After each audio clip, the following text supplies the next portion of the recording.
Hi friends, welcome back to our channel. Friends, సరిహద్దు దేశాల నుంచి ముప్పు పొంచిన నేపథ్యంలో సైనిక ఆయుధ శక్తిని పటిష్టపరుచుకునే దిశగా భారత్ వడివడిగా అడుగులు వేస్తోంది. నేడు మన భారత్లో ఐఏఎఫ్ ఎయిర్ క్రాఫ్ట్లతో పాటు అనేక యుద్ధ విమానాలు సిద్ధంగా ఉన్నాయి.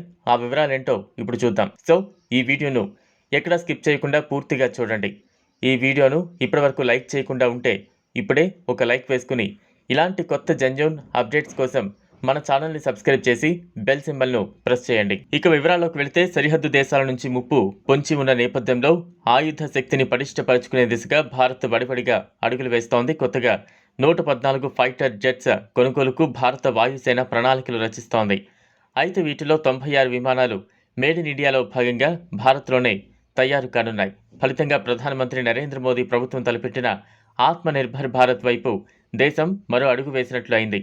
కేవలం 18 యుద్ధ విమానాలను మాత్రమే విదేశాల నుంచి భారత్ దిగుమతి చేసుకోనున్నారు. Buy global and make in India పథకంలో భాగంగా మొత్తం 114 ఎంఆర్ఎఫ్ఏలు కొనుగోలు చేసేందుకు చూస్తోంది వాయుసేన.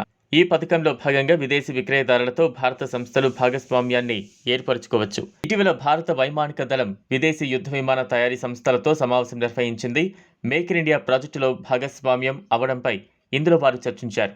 ప్రణాళికలో భాగంగా తొలుత 18 యుద్ధ విమానాలను విదేశాల నుంచి దిగుమతి చేసుకుంటారు. తదుపరి 36 యుద్ధ విమానాలను భారత్లోనే తయారు చేస్తారు. వీటికి విదేశీ కరెన్సీ, భారత కరెన్సీలలో చెల్లింపులు ఉంటాయి. ఇక 60 యుద్ధ విమానాల బాధ్యత పూర్తిగా భారత కంపెనీలదే. చెల్లింపులు కూడా కేవలం భారత కరెన్సీలోనే ఉంటాయి. ఈ ప్రక్రియ కోసం టెండర్ను నిర్వహించనున్నట్టు సమాచారం. ప్రముఖ ఎయిర్క్రాఫ్ట్ తయారీ సంస్థలు బోయింగ్, లాక్హీడ్ మార్టిన్, సాబ్ ఇర్కుట్ ఈ టెండర్లో పాల్గొంటాయని తెలుస్తోంది. పాకిస్తాన్, చైనా దేశాల నుంచి నిత్యం ప్రతికూల పరిస్థితులు ఎదురవుతున్న వేళ ఈ 114 ఫైటర్ జెట్స్ భారత వాయుసేనకు మరింత బలాన్ని చేకూర్చుతాయి. శత్రువులను భయపెట్టేందుకు ఇప్పటికే రఫేల్ యుద్ధ విమానాలను తన ఖాతాలో వేసుకుంది భారత వాయుసేన.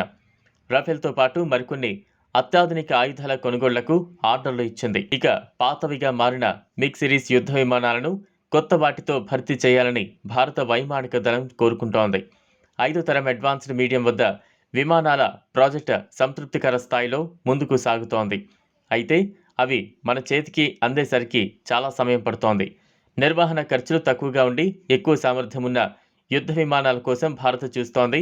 భారత వైమానిక దళం మరో రికార్డు సృష్టించింది. ప్రపంచంలోని ఉత్తమ ఎయిర్ ఫోర్స్లలో దేశాల వారీగా చూస్తే 3వ స్థానంలో, వైమానిక దళాల వారీగా చూస్తే 6వ స్థానంలో నిలిచింది. మొత్తంగా చైనా కన్నా మన ఎయిర్ ఫోర్స్ పైన ఉండటం గమనార్హం. World directory of modern military air craft సంస్థ క్షుణ్ణంగా అధ్యయనం చేసి ఈ ర్యాంకులను ఇచ్చింది. క్వాంటిటీతో పాటు క్వాలిటీ రెండింటిలోనూ అమెరికా దళాలు ప్రపంచంలోనే టాప్లో నిలిచాయి. తొలి 2 స్థానాల్లో US air force, US navy నిలవగా రష్యా ఎయిర్ ఫోర్స్ 3వ స్థానం సాధించింది. తిరిగి 4, 5వ స్థానాల్లో US army aviation, US marine corps నిలిచాయి. 6వ స్థానంలో ఇండియన్ ఎయిర్ ఫోర్స్ నిలిచింది. ఇదే దేశాల వారీగా చూస్తే మన ఎయిర్ ఫోర్స్ ప్రపంచంలోనే 3వ స్థానంలో నిలవడం గమనార్హం. మనకన్నా ఎక్కువ సంఖ్యలో యుద్ధ విమానాలు, హెలికాప్టర్లు ఉన్న China people's liberation army air force 7వ స్థానంతో సరిపెట్టుకుంది. అయితే చైనా పిఎల్జే నేవీ ఎయిర్ ఫోర్స్ 15వ స్థానంలో నిలిచింది.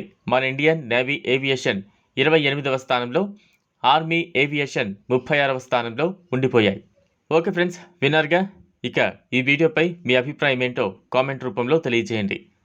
ఇది ఇవాల్టి వీడియో. మరొక న్యూ అప్డేట్తో మళ్ళీ మీ ముందుకు వస్తాం. అంతవరకు సెలవు.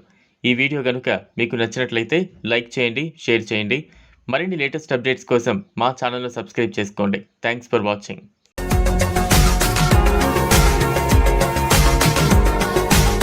మరిన్ని అప్డేట్స్ కోసం మా ఛానల్ని సబ్స్క్రైబ్ చేయండి.